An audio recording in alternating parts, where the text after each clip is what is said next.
নমস্কার। দেরির জন্য ক্ষমা প্রার্থী, আমার নিজের জন্য নয়, নেটওয়ার্কের সমস্যার জন্যই দেরি।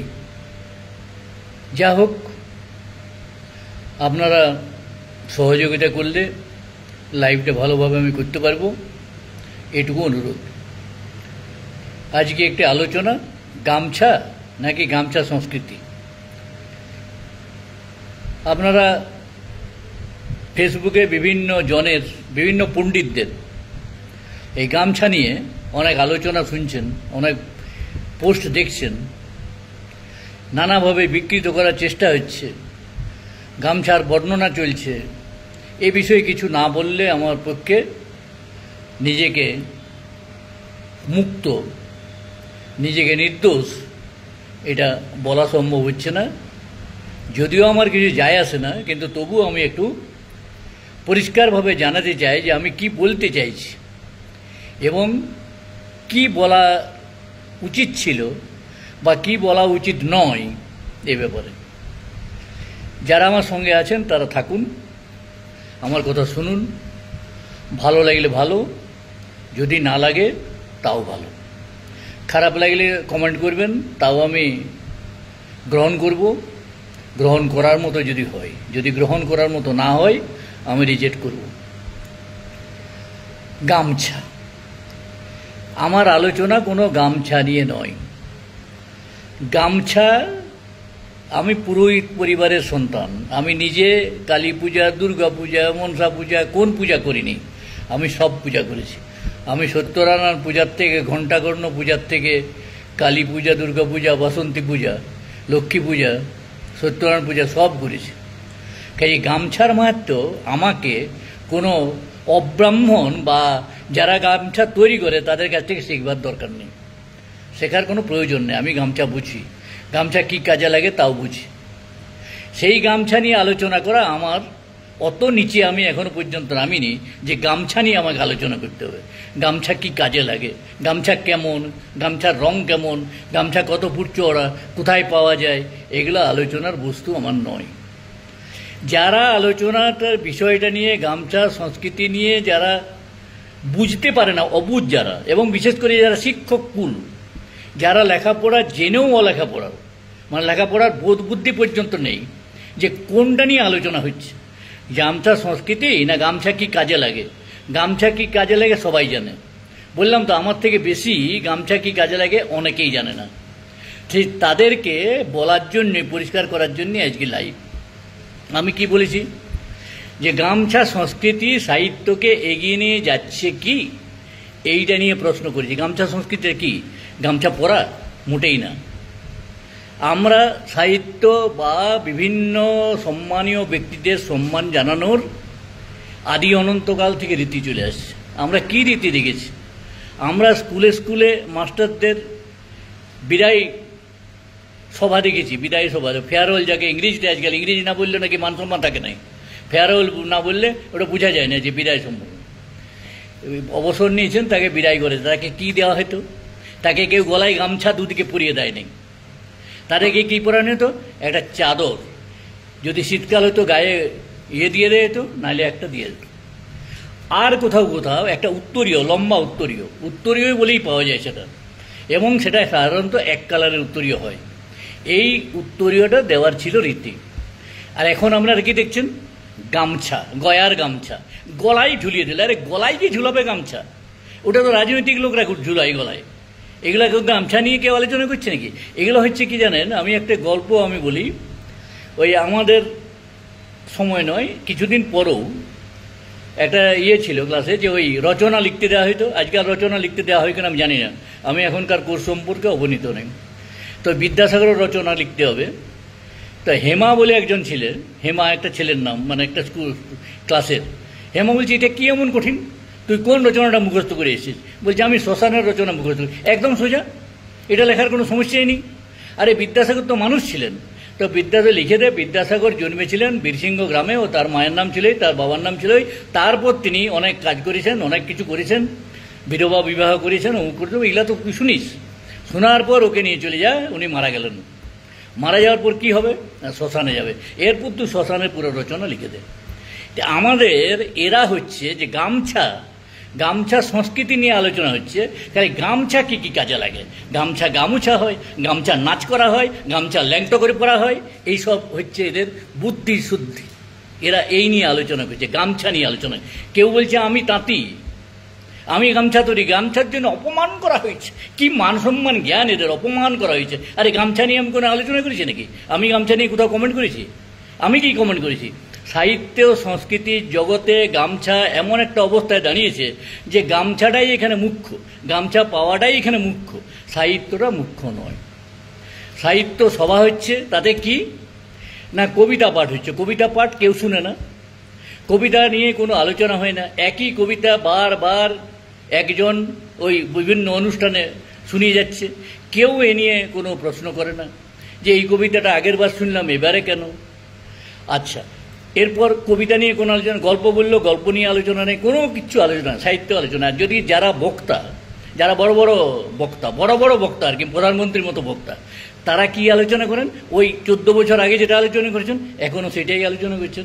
তাদের মধ্যে কোনো নতুনত্ব, তার কারণ তারা লেখাজোখার মধ্যে নেই, খালি গামছা গলায় পরবো সেই ধান্দায়। কোথায় অনুষ্ঠান হচ্ছে যাব, ভাষণ দিব, নাহলে আরও 5 জনকে ডাকবো, এই আলোচনা। তা গামছা আর গামছা সংস্কৃতি যে আলাদা, এইটা যাদের বোঝার শক্তি নেই, তাদেরকে আপনারা বলবেন কবি, তাদেরকে বলবেন আপনার লেখক, তাদেরকে বলবেন সাহিত্যিক। এর থেকে লজ্জার মনে হয় আর কিছু নেই। এত গামছা প্রীতি কেন? সাহিত্যে প্রীতি হওয়া দরকার। সাহিত্যকে এই গামছা প্রীতি এগিয়ে নিয়ে যাচ্ছে কি? মোটেই না। রোজই যদি আপনার অনুষ্ঠান থাকে, রোজই গলায় গামছা ঝুলানো হয়, তাহলে তার লেখালেখির সময়টা কোথায়? তাহলে তারা লিখতে পারবে কি করে? তাদের সময়ই নেই। ওই করেই হরিবোল পার্টির মতো খালি ঘুরছে, এখানে আর ওখানে, এখানে অনুষ্ঠান ওখানে অনুষ্ঠান। যদি অনুষ্ঠান না হচ্ছে তাহলে জোর করে, এই দাদা একটা অনুষ্ঠান করুন, ওই দাদা একটা অনুষ্ঠান করুন, তাহলে আমি গান গাইবো, তাহলে আমি নাচ করব, তাহলে আমি আবৃত্তি করব, তাহলে আমি অমুক করব। কিন্তু কোনো সৃজন নেই। একই কবিতা পড়েই চলেছে। আবার এর মধ্যে কেউ কেউ এমন আছেন, যত অনুষ্ঠান তত নতুন কবিতা, তত নতুন লেখা করে যাচ্ছে, নির্বিঘ্নে করে যাচ্ছে, নিশ্চিন্তে করে যাচ্ছে, এই সব কাউকে কোনো কপি না করে। তো তাদেরকে আপনি সাহিত্যকর্মী বলবেন না গামছাকে সাহিত্যকর্মী বলছেন?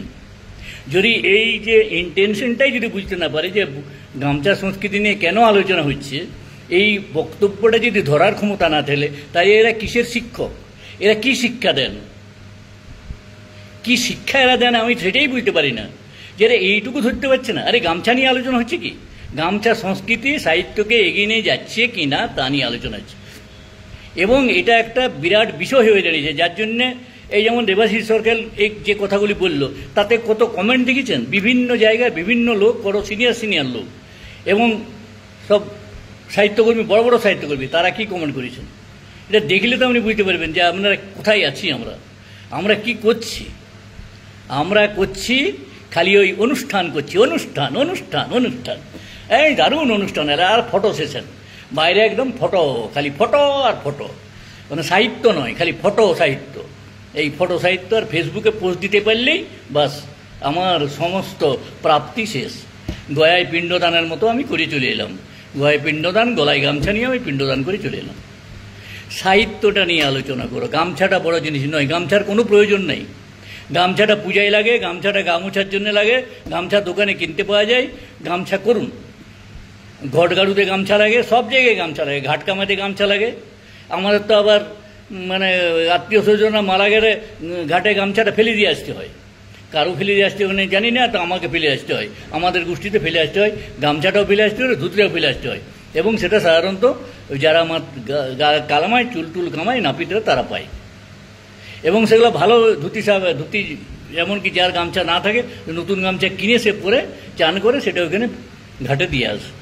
তো গামছা তো পবিত্র জিনিস, গামছা পবিত্র জিনিস কে বললো না? গামছা সব দিনই পবিত্র। গামছা যেটা পূজায় লাগে তার থেকে পবিত্র কি হতে পারে? সেই গামছার জায়গায় গামছাটাকে রাখো, গামছাটাই গলায় ঝুলোবার কি দরকার? গামছাটা গলায় ঝুলো, চাষ করতে যাও গলায় ঝুলো, গলায় গামছা দেওয়া বলে। গলায় গামছাটা খুব অন্য সুরে বলা হয়, এর গলায় গামছা দিয়ে আনো, ধরে আনো, এরকম কথা আছে আমাদের গাঁয়ে, এইসব কথা চলে। এবার গলায় গামছা ধরে নিয়ে আই, গাঁয়ে 16 আনা মিটিং হয়েছে, কেউ আসছে না, তাকে যা ওর গলায় গামছা ধরে নিয়ে আয়, এরকম বলা হইতো। তো গলায় গামছা বলা আর গামছা সংস্কৃতি, গামছা আর গামছা সংস্কৃতি, এটা তফাৎ বুঝবো না? এ কীরকম আপনারা সাহিত্যকর্মী? আর একটা জিনিসকে কোথায় কি ব্যক্তিগত স্তরে তাকে নিয়ে সমালোচনা করব, এই হয়ে গেল ব্যক্তিগত স্তরে। সংস্কৃতিটা সাহিত্যে এই অনুষ্ঠান করে গামছা পরাটা সংস্কৃতিকে এগিয়ে নিয়ে যাচ্ছে কি না, এইটাই হচ্ছে প্রশ্ন। এটাও সেই বিদ্যাসাগরের রচনা পড়েছে পরীক্ষায়, আমি শ্মশানের রচনা লিখে দিলাম, এটাই হয়ে যাচ্ছে। এটা হওয়ার কথা কি? অন্তত যারা শিক্ষকতার সঙ্গে যুক্ত তাদের এই বোধ বুদ্ধিটা থাকা একান্ত প্রয়োজন ছিল, সেটা নেই। ওইটা নিয়ে আলোচনা নেই। গামছার সংস্কৃতি নিয়ে কেন বলা হচ্ছে এটা নিয়ে কোনো আলোচনা নেই। এবার গামছা কী কী কাজে লাগে সেটা আবার ভাষণে বিশদ হয়ে যাচ্ছে, কোথাও কোথাও ভাষণ দেওয়া হচ্ছে নিয়ে, ফেসবুকে পোস্টিং হচ্ছে, তা নিয়ে কত লেখা হচ্ছে, কত সব পছন্দসই। ত্রিপাঠবাবু, বিবেকানন্দবাবু একদম গামছার এই তাঁতি সমাজকে অপমান করে দিয়েছে। বারে তাঁতি সমাজকে অপমান হয়ে গেল, গামছা সংস্কৃতি বললে তাঁতি সমাজের অপমান হয়? এটা কি গামছা সংস্কৃতি আর গামছা এক হয়ে গেল নাকি? এরপর তাঁতি বললেও তো অপমান হয়ে যাবে, কারণ তাঁতিরা তো আজকাল বেশিরভাগই তাঁতের কাজ করে না, আমার ওদিকে তো একটাও করে না, কারণ তাঁত আজকাল চলে না, তাঁতির কোনো কাজেই করে না। আমাদের ওখানে কিছু আনসারি ছিল, তারা তাঁতের শাড়ি ফাড়ি সব তৈরি করতো, এখন কিচ্ছু করে না, এখন তারা ওই বিনা পয়সার চাল খায়, তাস খেলছে। আর সেই গাঁয়েরই একটি মেয়ে এবারে তীরন্দাজিতে চ্যাম্পিয়ন হয়ে গেল, এটা গরিব ঘরের মেয়ে, রামশির। আর সেখানেই তাঁতের কতগুলো আনসারি পরিবারে তাঁত চলতো, আমরা দেখেছি তাঁতের, আমাদের ঘরেও তাঁতের শাড়ি ফাড়ি ওরা পৌঁছাতো, তাঁতের গামছা পৌঁছাতো, ওই তাঁত থেকে তৈরি, দেশি তাঁত। তো এর থেকে তাঁতের অপমান, তাঁতির অপমান, গামছার অপমান কী করে হয়ে যাচ্ছে এটা তো বুঝি না, এটা তো বোঝানো খুব মুশকিল হয়ে যাচ্ছে। এরপর আমরা ধুতি আলোচনা করলে তাহলে ধুতি যেখানে তৈরি হয়, যারা ধুতি তৈরি করে তার অপমান হয়ে যাবে। তাহলে খাবার, একটা হোটেলে যে খাবার যদি ভালো হয় তাহলে চাল যে তৈরি করেছে সেই কৃষকের অপমান হয়ে যাবে। তাহলে মিষ্টি খেলে যদি মিষ্টি নিয়ে আলোচনা হয়, এই রসগোল্লাটা ভালো নয়, তাহলে ওটা ওই গরু যে দুধ দিয়েছে তাহলে গোয়ালার অপমান হয়ে গেল।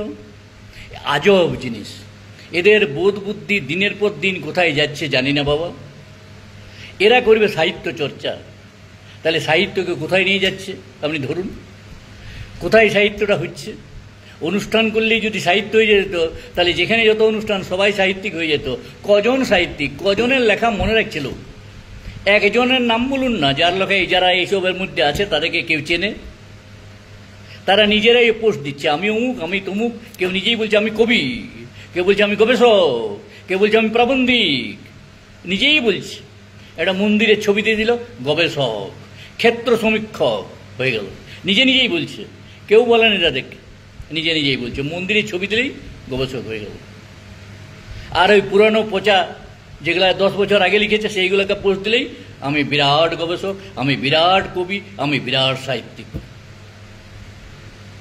এগুলা কি হচ্ছে? এগুলো সাহিত্যকে এগিয়ে নিয়ে যাওয়া হচ্ছে? এগুলো সাহিত্যের সর্বনাশ, পিণ্ডি কাণ্ড, চোখতে গয়ায় পিণ্ডি দেওয়া হচ্ছে এগুলো সাহিত্যের নামে। এগুলো সাহিত্য চর্চা হচ্ছে না, এবং এইভাবে সাহিত্য চর্চা কখনো সাহিত্যকে এগিয়ে নিয়ে যাবে না। আমি যেটা চাইছিলাম, আমার এটা ব্যক্তিগত অভিমত, যে সাহিত্যটা সাহিত্যের মতো চর্চা হোক, সাহিত্যের নতুন কিছু ইনোভেটিভ করুক, যেটা অন্য কোথাও নেই সেটা হোক। আমার পত্রিকায় আমি অনেক কিছুই করেছি যেগুলো ইনোভেটিভ, যেটা কোথাও হয় না সেটা এখানে হয়।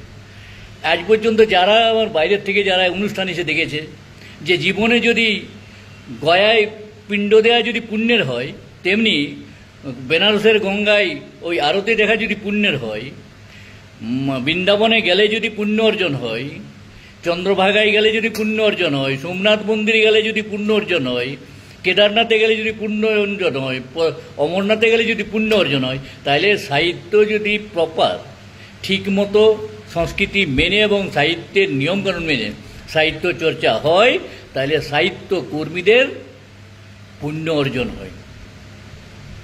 সাহিত্যকর্মীর পুণ্য অর্জন মানে কি? সাহিত্য আমি শিখব, সাহিত্য কর্ম আমি শিখব। শিখব কী করে?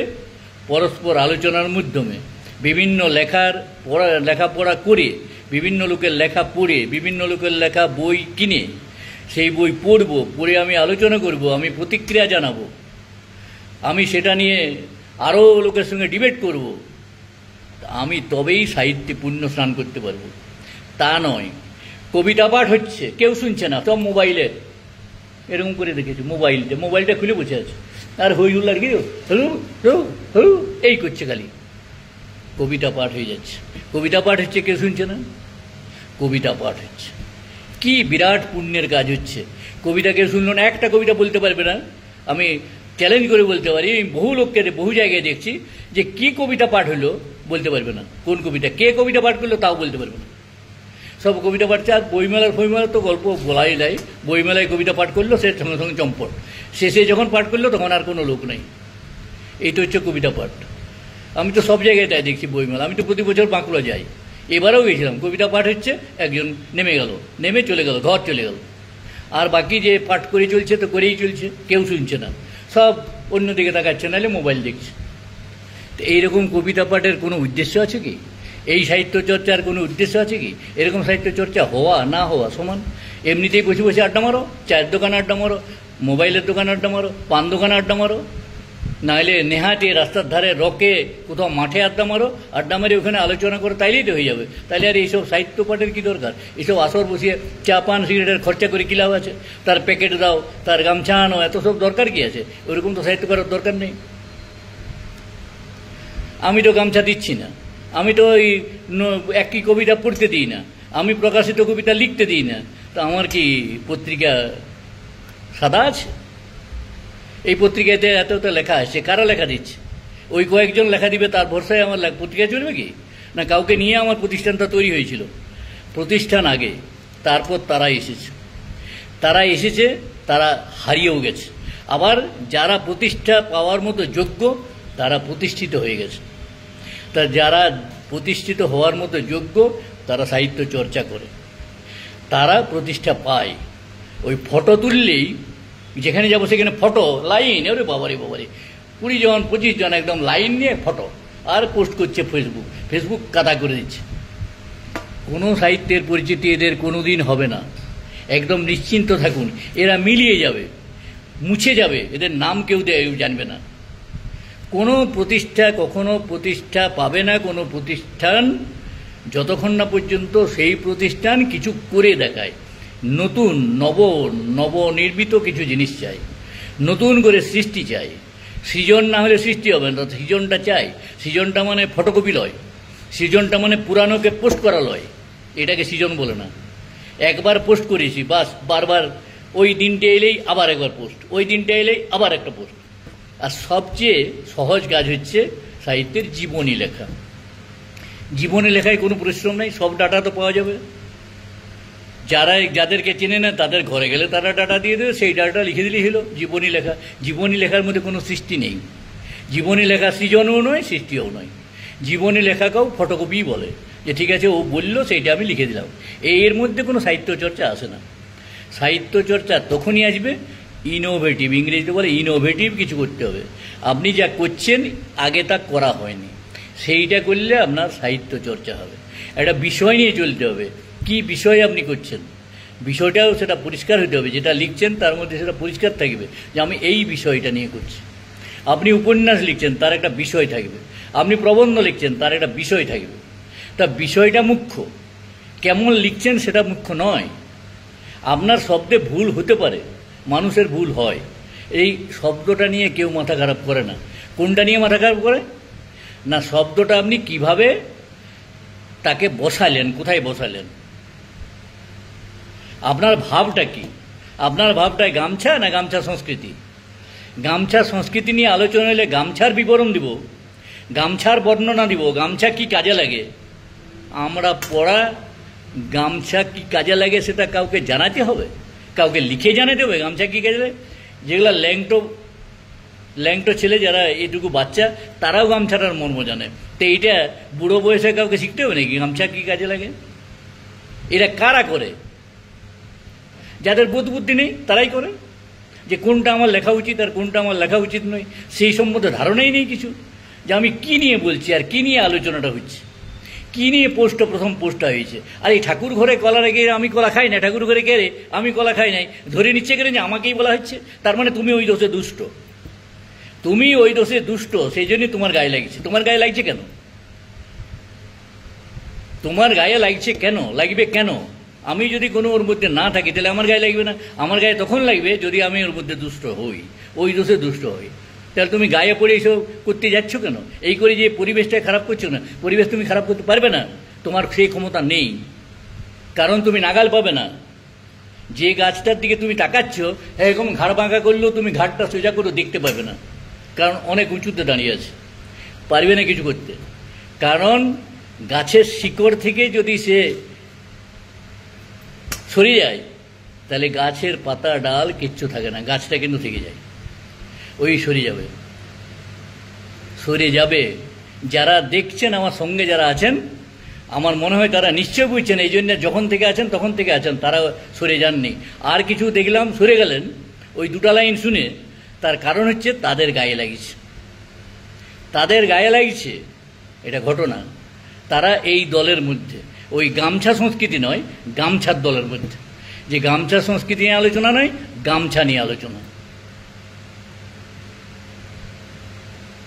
একটা অনুষ্ঠানে গামছা হয়নি, তাতেই চারদিকে সমালোচনা, আরে গামছা নাই, কিছুই নাই, ওই অনুষ্ঠানে যে কী হবে, কাউকে সম্মান জানানো হইল নাই, কিছুই হইল নাই, ওটা কি অনুষ্ঠান? ওটা আবার কি অনুষ্ঠান? আরেক জায়গায় হরিবোল পার্টিকে ডাকিল না, সেটাও অনুষ্ঠানটা বাজে, ওইটা অনুষ্ঠান, ওটা কোনো অনুষ্ঠান হইল? আজব জিনিস। কেন হরিবোল পার্টিকে ডাকিবে? হরিবোল পার্টিকে ঘাট কামাবার আছে? হরিবোল পার্টিকে না কীর্তন করবার আছে? হরিবোল পার্টিকে ডাকিবে? আমার সুস্থ সংস্কৃতি চর্চা করবার আছে, তা আমি হরিবোল পার্টিতে কী করবো? বলো হরিবোল করবে, কি দরকার আছে? আমার কোনো প্রয়োজন নেই। আমি যেটা করতে এসেছি আমি সেটা করব। আমি সাহিত্য চর্চা করব, আমি বই নিয়ে আলোচনা করব, বইয়ে কি আছে। এবং যারা সেই অনুষ্ঠানে যারা ছিল তারা কিন্তু বই নিয়ে আলোচনা করেছে, বইয়ের বাইরে একটি কথাও বলে নেই। বইয়ের যিনি স্রষ্টা তার নিয়ে আলোচনা করেছে, কিন্তু তার বাইরে একটি কথাও বলেন নেই। তাহলে কোনটা ঠিক? মানুষ কোনটা চাইছেন? পাঠক কোনটা চাইছেন? শ্রোতা কোনটা চাইছেন? শ্রোতা ওইটা চাইছে। শ্রোতা ওই পচা কথা শুনতে কেউ চায় না। আমি গায়ে মানে না, আপনি মোড়ল, আমি বলে যাচ্ছি, কি বলছি? আগের দিন যা বলেছেন তাই বলছেন। 10 বছরের ইতিহাস দেখুন, একই কথা বলে যাচ্ছেন। তার মানে স্টকে কিছু নেই। স্টকে কিছু না থাকলে লোক বলতে পারে না। আমি বলতে যাব কেন? আমি শুনতে ধৈর্য ধরবো নাই? আমি কে কী বলছে, কে কী পাঠ করছে সেটা নিয়ে আলোচনা করো। আমি শুনবো না, আমি শ্রোতা হবো না কখনো। আমি সবচেয়ে মঞ্চে যাব, গলায় একটা গামছা পরবো, আর কিছু কথা বলবো, কিন্তু আমার লেখালেখি নেই। আমি লেখালেখির সঙ্গে যুক্ত নই। আমি কোনো এক সময় লিখেছি, বাস হয়ে গেছে, ওই পুঁজিতেই চলো। এটা সাহিত্য চর্চা? তা গামছা সংস্কৃতি যার বোঝার ক্ষমতা নেই, গামছা সংস্কৃতি সাহিত্যকে এগিয়ে নিয়ে যাচ্ছে কিনা এই যে আলোচনা, সেই আলোচনাটা না বুঝে গামছার বিবরণ দেয়, যে তাকে ওই বিদ্যাসাগর আর শ্মশানের রচনা ছাড়া আর কি বলা যেতে পারে বলুন? তাদেরকে যদি আপনি সাহিত্যিক বলেন বা সাহিত্যকর্মী বলেন, এটা লজ্জার কথা। এটা লজ্জার কথা।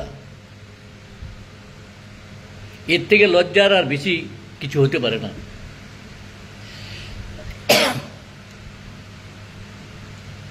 তা এইসব করে নিজেদেরকেই ছোট করছে।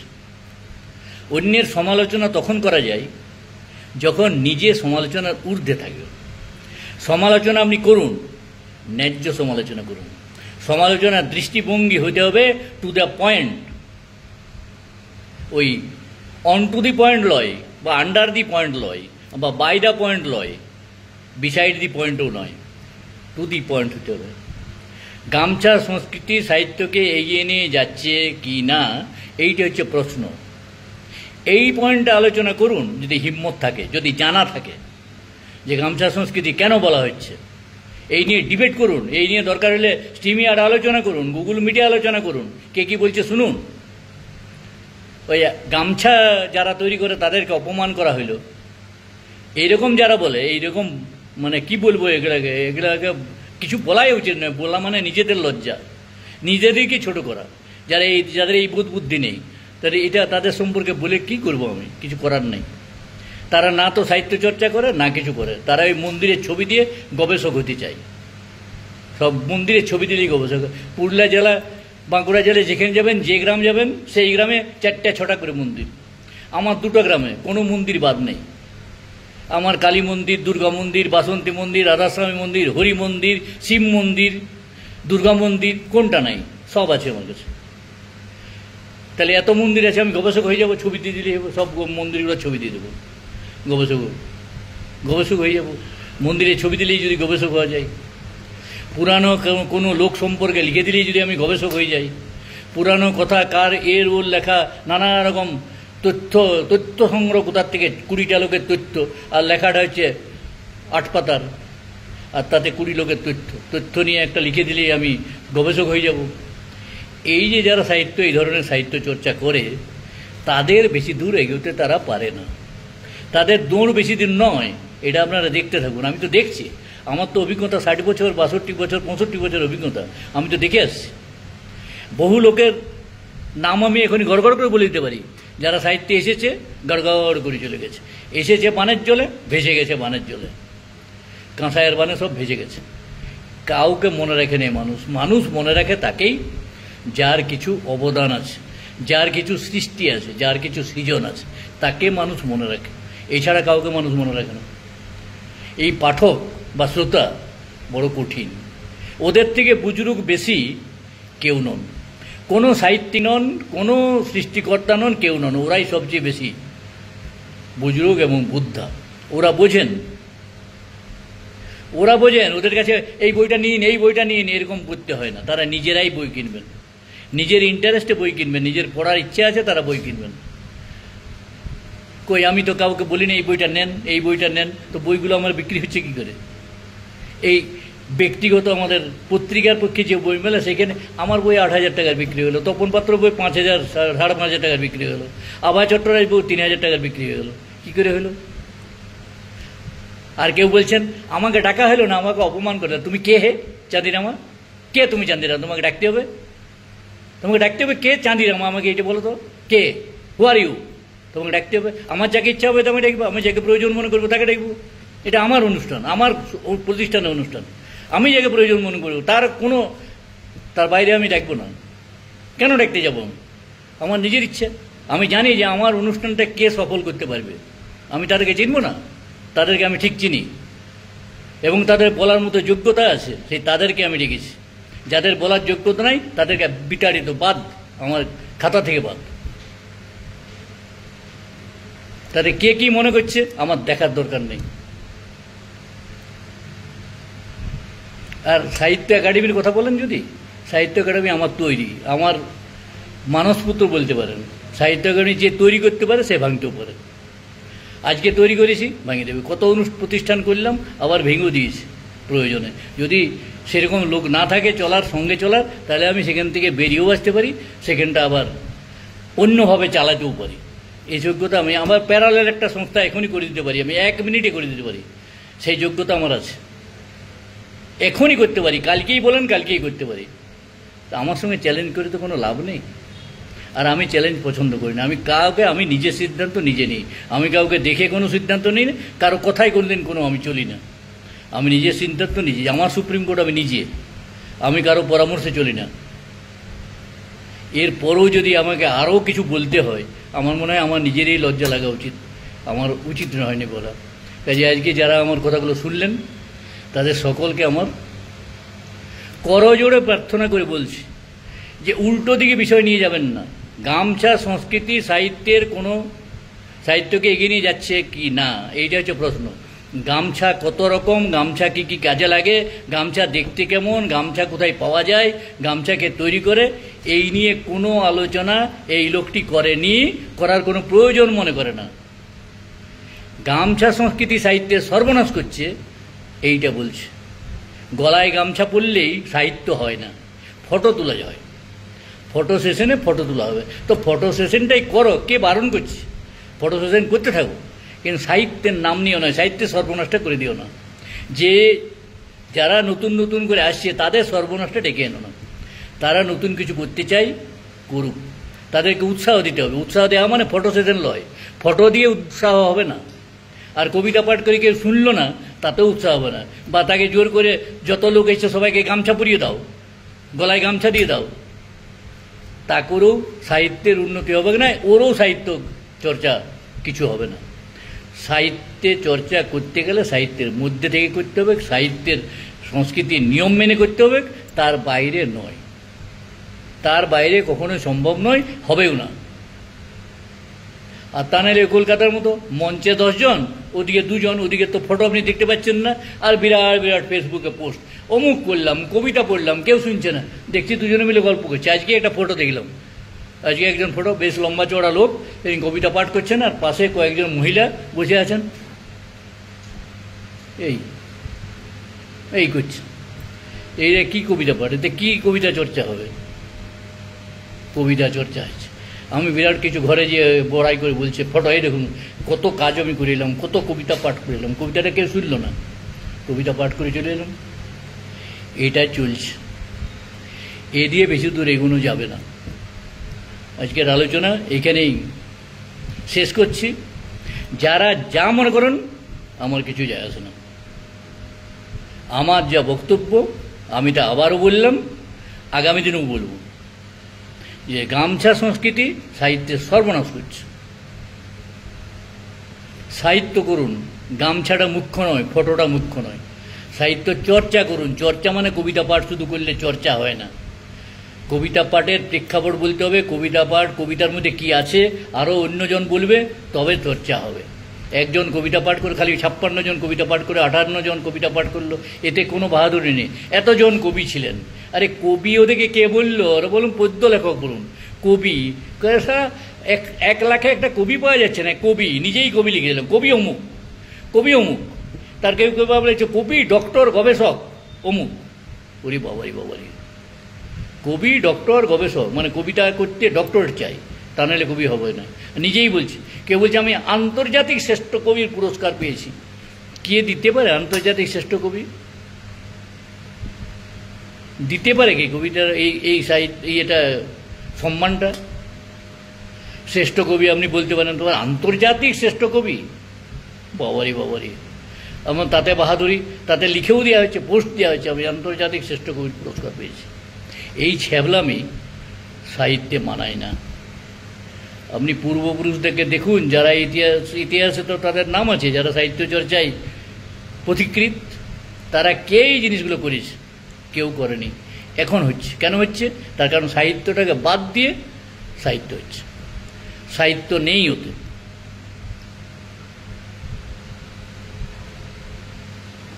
আজকের আলোচনা এখানে শেষ।